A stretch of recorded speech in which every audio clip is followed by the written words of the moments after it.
Hello, I'm Michael McConkey, and welcome to Reaction Norm. And I'm joined today by my co-host, Patricia Vino. How you doing, Patricia? I'm great, Michael. How are you? Excellent, excellent.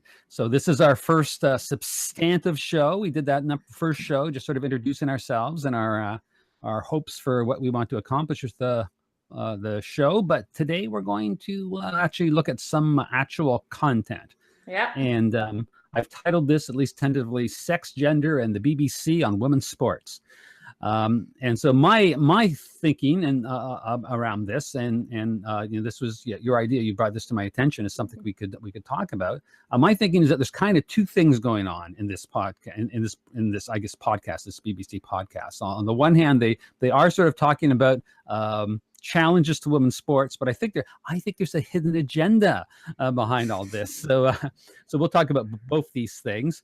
But to get started, let's look at what the at face value, what the program, the BBC podcast was all about. Right. Do you want to take us from there? I'd love to. So this was a BBC podcast that I originally listened to on BBC World Service. It's a program called The Inquiry, where they sort of take a question and attempt to answer it through a panel of experts. So the title of this program was, "Is Women's Sports in Trouble?" And pretty much the central question, I would say, is how do we police women's sports when the line between maybe what makes a woman is becoming a little bit murkier, or do we need to police this at all? And so it examines through the course of the podcast the different yardsticks we've used to measure what sort of makes a woman in order to keep it fair. And so originally, so I'll just give you like a brief synopsis of sort of the main points that they hit on. And originally in women's sports, there was a fear that like in order for some country to try and get a lot more medals than another country, that they might try and like enter a man into a woman's sport, like masquerading as a woman. And then obviously they would have an advantage. So the way they dealt with this was by having physical examinations of women's genitals to make sure that they were a woman, and this fell out of fashion. I can't imagine why. I don't know. Thankfully, this fell out of fashion, and so then they moved to using testosterone as the yardstick. So you would have a measure of your testosterone, and if it was too high, then they said, it doesn't matter what you sort of look like on the outside, you have an advantage. And this is still sort of the yardstick that I think the IOC uses, but the podcast then gets into a lot of this gray area of like naturally occurring medical or developmental disorders that would end up where a person would have more testosterone than sort of we call like in the normal range for a female. And it's like a number of they gave a number of examples of like female athletes that after going through like chromosomal analysis have found to be like intersex, and intersex is really a number of things. Like there's not just one thing that makes someone intersex, and they often have higher levels of testosterone, which is been sort of medically proven to help you increase muscle mass, and you can have larger heart, larger lung capacity and stuff. So this is like a proven benefit if you have higher levels of testosterone. But the question is, so much so that people do use testosterone for doping. But the question is, if you just naturally have more testosterone, where does that leave you? And a number of women have been banned from the sport, and there's sort of a large question around where you draw the line and if it's ethical to draw a line, or whether we should veer more into being inclusive. And so a lot of questions like that were sort of raised from the podcast. That wasn't a great example synopsis, but I hope that I hit on some of the points. Maybe? Yeah, no. I think you hit on the key points. So and in your estimation, what does the program conclude? Does the program draw a conclusion? The most important part. Yeah, the conclusion is that women's sports is in trouble. And that I would say, like, I took from it that it was almost doomed, because once you when you look at sort of the problem of where you draw the line, you're left with all this sort of gray area for intersex athletes. And then sort of what's to say that it's very difficult to figure out like where you should draw the line for who should be included, who should be excluded. And they didn't really explicitly get into the case of transgender athletes, but I think that that is sort of like the natural implication of then sort of where this podcast was going and sort of the fairness around that. So yeah, and I found that I actually was really struck by that they never talked about this sort of transgender thing, right? They didn't. Right. You know, how could you not talk about that? That seems like a weird oversight to me, considering the topic they're dealing with, because that seems, you know, obviously pretty germane. So yeah, I mean, like, just again, taking their program at face value, right. I mean, there's just challenges around this. I don't dispute that. A couple things that struck me though as being, I don't know, interesting at least. First of all, there's and some of these things were sort of contradictions within the program itself. I think right. different positions. They sort of glossed over points of view that were in direct contrast with each other, right? So but around the whole question of fairness, and they do sort of raise this question at the end, sort of, you know, what is fair, right? I mean, we said we want our sports to be fair, but what is fair? And I think that, you know, that's a fair question. You know, yeah. What is fair, right? Because I mean, and they do make the point at one point in the program that, you know, the elite athletes are freaks. Right. Yeah, I mean, absolutely. all elite athletes are freaks, right? You know, they're probably freaks physically and probably freaks psychologically too, actually, right. To be able to, do the kind of things that they do. Most people don't have the kind of perseverance to do the kind of training and stuff that these people have to do to be successful. Absolutely. At the most elite level, right? So, you know, part of it's just like, just let the freaks go and let them be with it, Right. So, you know, but as I understand the objection on the part of I'll say female athletes. Got to be very careful about our language here going forward. Okay, so I'm going to say the objection on the part of female athletes to be included in a category called women's sports or women's / whatever the sport is, and being dealing with people whose biology, you know, produces hormones that give them an advantage, right? So, on the, I have no. Yeah. Did you want to add to that? No, I was just agreeing with you. I think like it gets into that idea of like, you know, intentionality, right? It's like some people like you don't plan to be born intersex, right? And so some people just tend to have more, but then other testosterone or whatever, you know, things that will make them excel at these sports. But then the idea being that other people who aren't the same take issue. Yeah. Well, so so if your primary concern is fairness, as they sort of presented as right, then it's not fair to the female athletes to have to compete with intersex people who appear to be women, and you know what those two terms mean, right. Female and women, we have to unpack a little bit. That's not fair. But then, you know, excluding the intersex, and how do you exclude them? And as you said, intersex refers to a whole lot of different things, right? So it's not like you can create a category, say, we'll have 3 categories, right.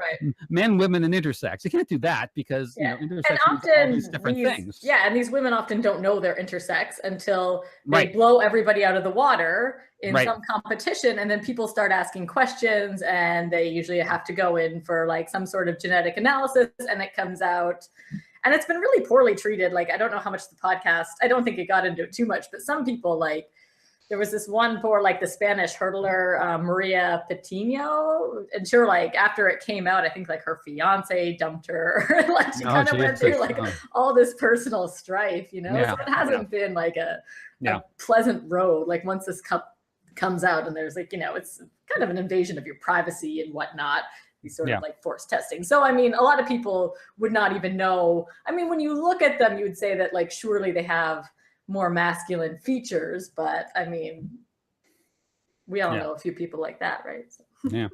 Yeah. So in the end, and I don't know if you tell me if I think I'm overstating it or not, but I think that they didn't come, the BBC program didn't come outright and say this is the solution, but they seem to be leaning towards the idea that a solution might lie in organizing people not on the basis of sex or gender, whatever those terms mean, but rather on the basis of their production of testosterone. Right. Right. And that's sort of where most of, I think, the governing bodies have sort of landed right now. It's like, it's not a great yardstick, but that's just kind of where they decided to draw the line. Yeah. And I think they actually, if I remember correctly, they actually make an explicit comparison to sports like boxing, where they say you actually organize competition on the basis of attributes. Right. And in boxing, of course, the key attribute is weight, right? Right. Yeah. Rather than testosterone. So I just wondering if you know this. So I just looked this up before the show. Mm-hmm. Do you know how many weight categories there are in boxing? I mean, if I would have guessed, I would have guessed 3: featherweight, welterweight, heavyweight. I would have guessed in this area. I would have guessed in the area 3 or 4. Right. There's 17. 17 right. Different weights, and they seem to break down at like a sort of 10 to 20 pound sort of difference. They're not the same. It's not the same integral as you grow up, right? Right. So but you know what? That's not like a a crazy idea, right? Because you're I mean, what? I mean, how do you break that? I mean, you're going to divide it in half. Above this level of testosterone, you compete in this group. Below you compete in this group. I mean, like, then I mean, just a lot of people just aren't going to have the opportunity to compete, right? Right. So the more categories you make, I guess, the more opportunities you create for people to be able to compete. Though I can see the Olympics getting awfully long. No, it's true, but I mean, that's sort of what they do with the Paralympics, too, right? Is they try and match you based on sort of like ability, right? Yeah, for different sports. So, but it seems like one of the implications of this, because their whole thing is, is women's sports in trouble? I mean, if you were to follow that model, it wouldn't just be the end of women's sports; it'd be the end of men's sports too, right? Men's sports would no longer really exist. I mean, maybe the top categories would all be male. But as you start getting down into 3, 4 categories, if you had 17, say, you could start getting intersex people participating, right? Who could be, who could maybe, however successful they were, they could have the testosterone levels to be in those levels, right? And maybe even higher. I mean, I don't know the science. Maybe there's intersex people who produce enough testosterone that they could be in the number 1 category. It's possible, right? Yeah, who knows? Yeah. So this isn't just a question of the end of the end of women's sports. It's the end of sports as divided along sexual lines. And of course, this was always the intention, as I understand it, right? Was divided along sexual lines, which makes perfect sense if you're assuming sexual dimorphism and different kind of evolutionary pressures reacting upon the two sexes, causing them to have different kinds of morphological features, right? Right. Yeah. So I mean that made a lot of sense, but now that this has all become complicated. So that may be the right way to go. I don't know if they need 17 categories or not, but probably multiple categories of people broken down by the level of testosterone they produce, right? It's probably the way to go. I mean, you could make an argument. I'm not saying that this is a good argument, but I mean, people do tend to only care about sort of the top categories. Like I don't follow boxing at all, but I would suspect that the only boxers I've ever heard of are sort of the heavyweight champions, right? So there could be an argument that I feel like if you broke it down into 17 categories, like nobody really cares about not to be. the boxers and their families care. No, the boxers and the families care, but you know what I mean? If you're kind of talking about, like, I think that the problem comes is like you've had 2 main categories, and like one, if you broke that down into 17 little categories, like it's definitely not going to garner the same like prestige and fame and like financial success than you would. Yeah. Just coming to the top of the heap on a 2 category field. Yeah, and if it were, and I'm not, I don't think they would do it, but let's just get rid of 17. Let's just say 7. Let's say you broke it down into 7 categories, right? I mean, I wasn't joking before. I mean, I was joking, but but it's a serious point. I mean, like, think about what that would do to the Olympics, right? If instead of 2 categories, men's and women's whatever, is that sprinting or whatever, now we have to break it down into there's 7 different competitions, right? All Right. to make it more fair, right? I mean, this does become sort of an administrative nightmare, and the Olympics are already too bloody long as far as I'm concerned anyways, right? So this has to be, the trying to make it fair actually does become a bit of a bit of a challenge in terms of just the basic logistics of it, of how you make it all work, But right? just also to be devil's advocate, like some of these sports are so like ridiculously like specific, like long ski jump, you know what I mean? It's like we invented this like bizarre sport where you go launching off this and to have. So I would also kind of argue that like maybe that's just par for the course for the Olympics. Like half the sports are just these like kind of super specialized bizarre skills anyways. So maybe if we had a more refined set of categories focused around testosterone, there'd be less incentive to create all these bizarre new sports, right? I think so. Maybe Right. We've just solved the Olympics, Michael. Yeah, that might be. Who knows? There was a side benefit to this. Who knew, right? So there you go. Right. Huh.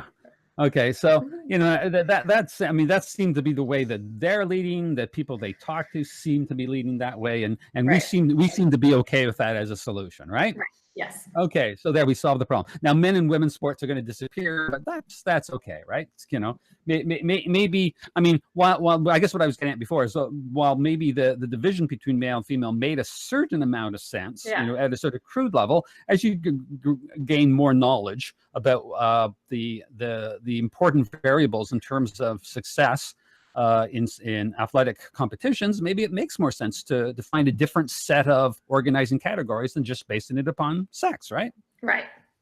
I don't think I don't see that as. I know there's certain people from a sort of conservative side of things that may be outraged that this is part of the slow creep of the trans agenda or something, right? But I don't think that I don't think that's necessarily the right way of looking at it. If you really look at like the further you get, I feel like looking into like intersex disorders and sort of the spectrum that they can come in, like it really just gets so murky that like you can't draw a line somewhere to really start like putting people in hard categories one way or another. So I think everyone you just need to accept it and move on. Okay. So speaking of accepting it and moving on, so my sense was that this BBC show, The Inquiry, was actually had an ulterior motive. And really, I think that the reason their interest in this topic was not some sort of innocent, naive interest in what's happening to women's sports. I call me cynical, but I think that they're kind of using this as kind of a wedge to sort of get another kind of agenda into the discussion. So I put my glasses on here so I can actually see. Don't I look? I know. There we go. I look dorky, actually. All right. So a couple cases in point, and this all comes towards the end, and I think that's and it doesn't really come from their experts. It's the intervention on the part of the narrator, right? So I think that's revealing. So at around 19-minute 20-second mark, she says, "Since science tells us that sex isn't binary, why not bring sport in line with nature and do away with male and female categories?" Well, we've already said doing away with male and female categories might be a good thing, but not because science tells us that sex isn't binary, right? So this is this is a problem. And then later at the 21-minute, nearly 22-minute, 21-minute 50-second mark, says, "Sports authorities have drawn a line between men and women that nature has refused to draw. What makes someone a man or a woman? And who gets to choose?" So it seems to me that they're getting at a lot more here than just the issue of sport. And they actually themselves emphasize at times that, oh, this is an issue that most of us haven't had to face, but they've had to face in sports. So they see this as sort of like the cutting edge of dealing with all these sort of claims about the non-binary nature of sex and how distinctions between male and female are natural and these kind of things. So a couple of things here. So first, let's talk a little bit about the term man and women. And then I want to actually have a small little rant. I don't know if rant is exactly the right word, but I mean this is going to come up a lot over as we go forward. Because it's such a hot topic now. So I would like to take an opportunity here to put on record what I think the science actually says about all this. Which may, hopefully won't bore viewers too much. But so what do you have any thoughts about this whole question of, the relationship between men and women on the one hand and male and female on the other hand? You given any thought to this, or do you have any off the top of your head thoughts on it? Or I really kind of want to hear where you're going to go with it before I chime in too much. It's not a trap, Patricia. I'm not trying to trick you or something. I just wondered if you thought about it. I mean, okay. Let's say this. What do you think of this? Listen to this. Let me say this. Then. Okay. So there's a part. I used to be of the opinion that man and woman are the only words in the English language to identify an adult male or female. And therefore, those terms should be tied to sex.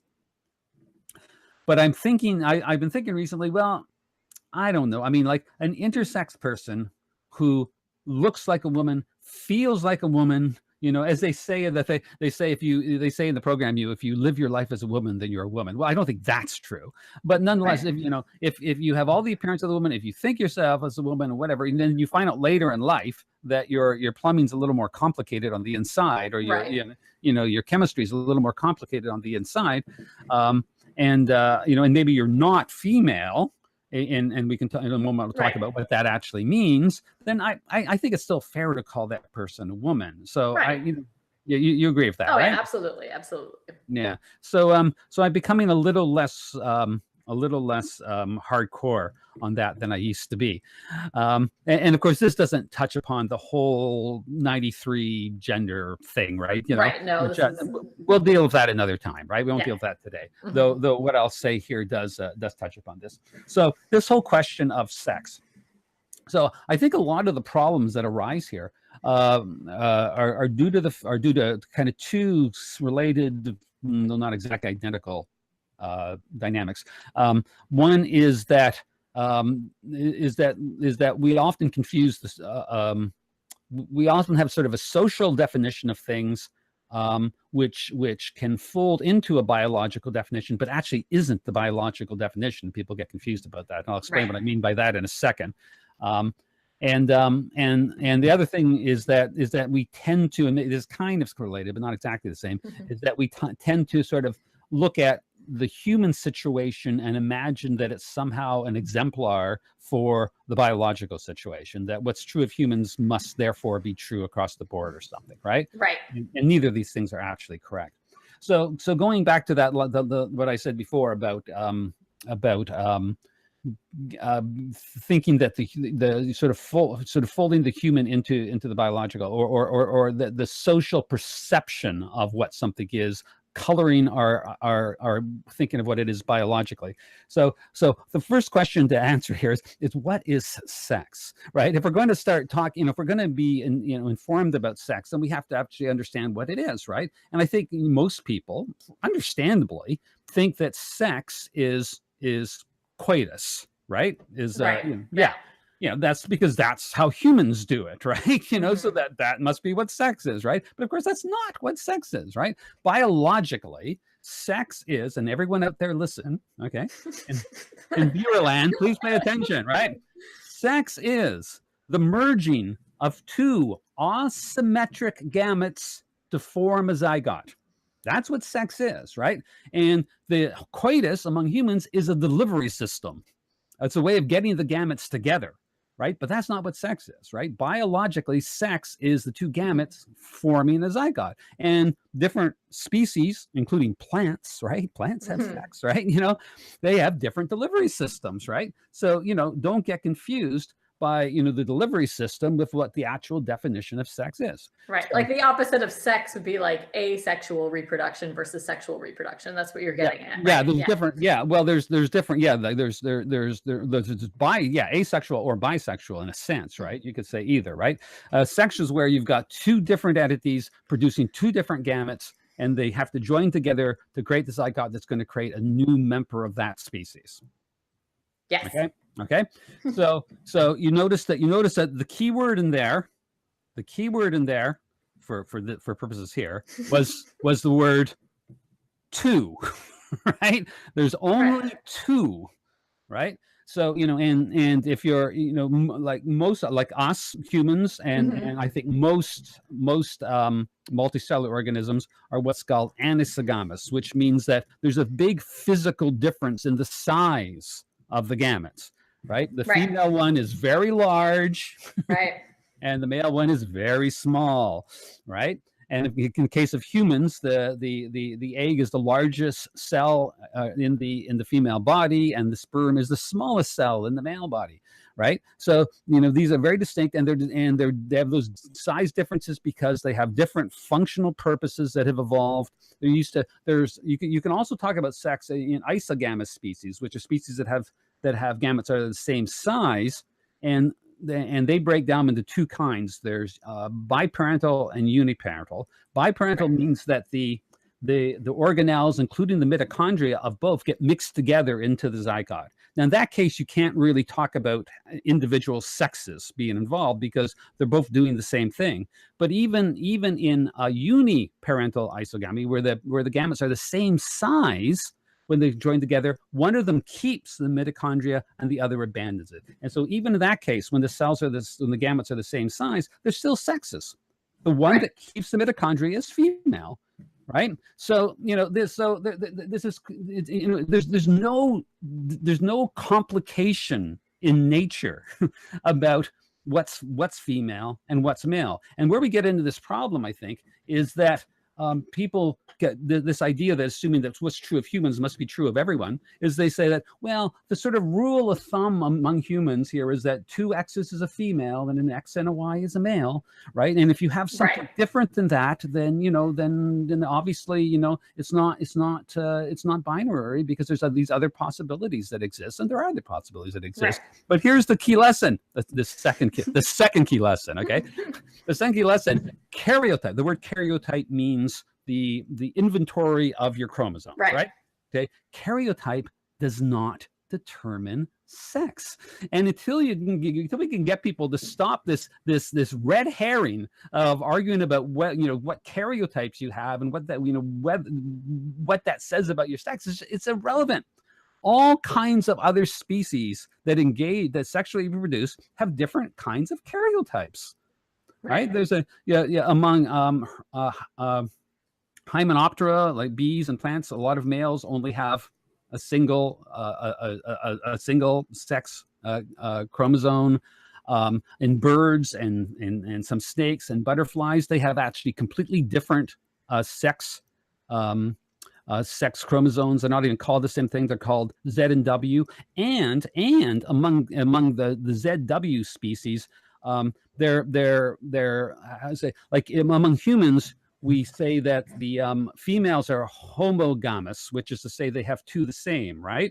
And males are heterogamous, right? Among these animals with the ZW chromosomes, like birds, it's the other way around. Right? It's the males who are homogamous. They have 2 Zs, and the females have a Z and W. So for a human child, when you're born, your sex is determined by which chromosome you get from your father. But if you're a chicken, your sex is determined by which chromosome you get from your mother. Right. So there's a completely different systems, right? And there's all kinds of other species that have. There's a very small category of mammals called monotremes, I believe. Like the platypus is the most famous. It has 10 sex chromosomes. 10, not 2, 10. Right? All right, but I feel like point taken, right? There's a lot of like examples, but like when you are a human, which we are, right? So the point being that who passes on the mitochondria is the female. Yes. Yes. All right. Well, here's my point. Here's my point is that it doesn't matter. I mean, usually among humans, two sexes is going to produce eggs and an X and a Y is going to produce sperm, right? Right. But it doesn't have to, right? It doesn't have, and it doesn't matter, right? If you had, you know, in theory, if you had two X's and you produced a sperm, which, you know, isn't technically possible, I think, but if you did, then you would still be a male, right?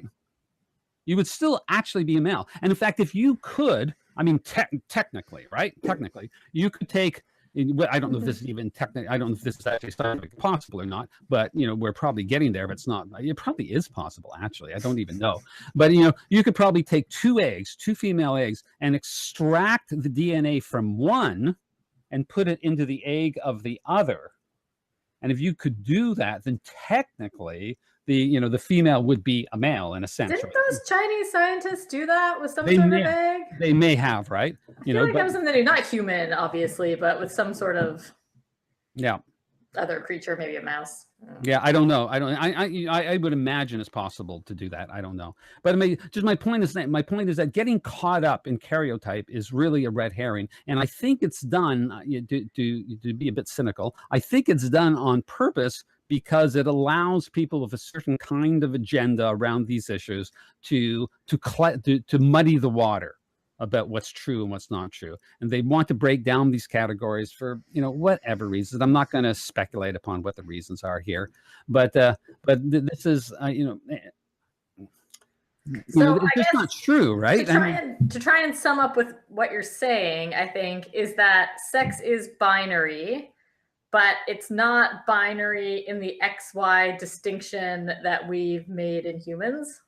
Well, of course. I mean, this is the other thing. Someone like Jordan Peterson's always emphasizing is that the overwhelming majority of people, right? Absolutely.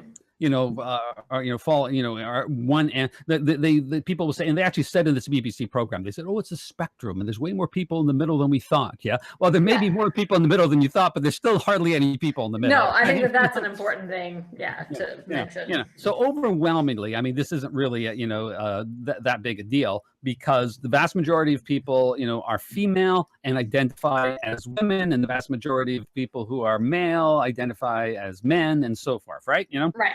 So a relatively small group of people in between. But I'm just saying that it doesn't actually matter because your sex is not determined by your karyotype.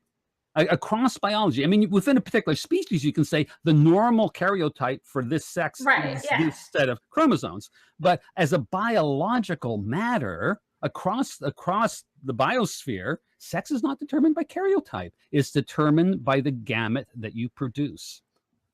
That's fundamentally what sex is. The definition of sex is. You're defined as a sex by the gamete you produce. Do you produce if we include isogamous species that we can call sexual, we say do you keep your mitochondria or do you abandon your mitochondria? So what if you don't produce any gametes? Then you don't have a sex. This is the point, right? And this is I think this people want to avoid this because they feel like it's dehumanizing. Well, it doesn't make you less human, the fact that you don't produce a gamete. That's what the word intersex should be used for. And it's the use of the word intersexual is made complicated a lot because there's no agreement upon what actually fits into this category. And sometimes people are included in the group of intersex who are perfectly fertile, males or females, but they're included in that because they have some sort of effect in terms of their anatomy or something, right? But they still produce the gametes to be male or female, right? So they're actually not intersexual, right? I don't own the word, so I don't get to define it. But I think the term intersexual should be restricted to people who are not male or female by this definition. Right. So what do you say about that? I can say I was I thought we were just gonna talk about sports, but I got a little lesson. Never in restricted to genetics. sports. Never restricted to I got a sports. little lesson Nah, in nah, genetics nah. across the species. There you No, go. but I mean, it is true. But I guess that like coming back to sort of like the discussion of then, it's like, so what do you do with that? Well, okay. So, are you talking about in terms of sports? Or yeah, like, but just in general, all right. So it's Well, in like, general, okay. Those are two different questions to me. But you know, in sports, I like I'm sure there's different kinds of problems. So the problem they're talking about here in terms of sports that involve strength and endurance and sort of thing, you know, I think the kind of solution we talked about is, you know, is a perfectly good solution. You know, let's not. I mean, there's no reason.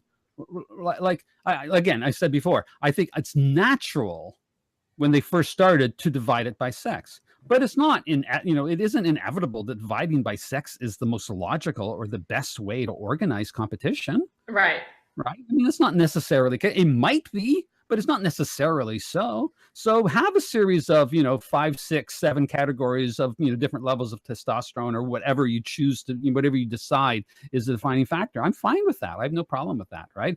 And to me, that doesn't do anything to the concept, you know, to the concept of sex. I mean, concept of sex still exists. It's just the point is maybe dividing by sex isn't the best way of right, organizing sports, right? right, exactly.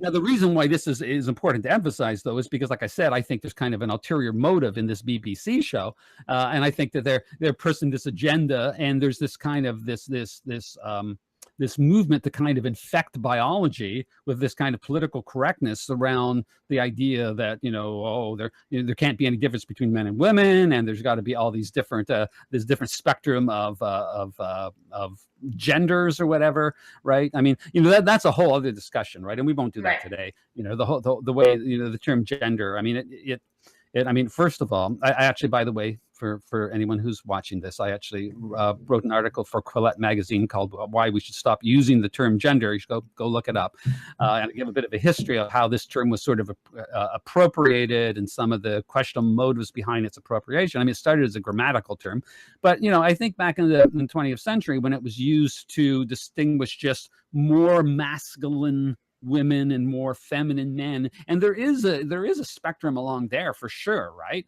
You Right. know, but then it's been co-opted to basically be just an expression of one's personal subjective identity or something, and it's become basically a useless term.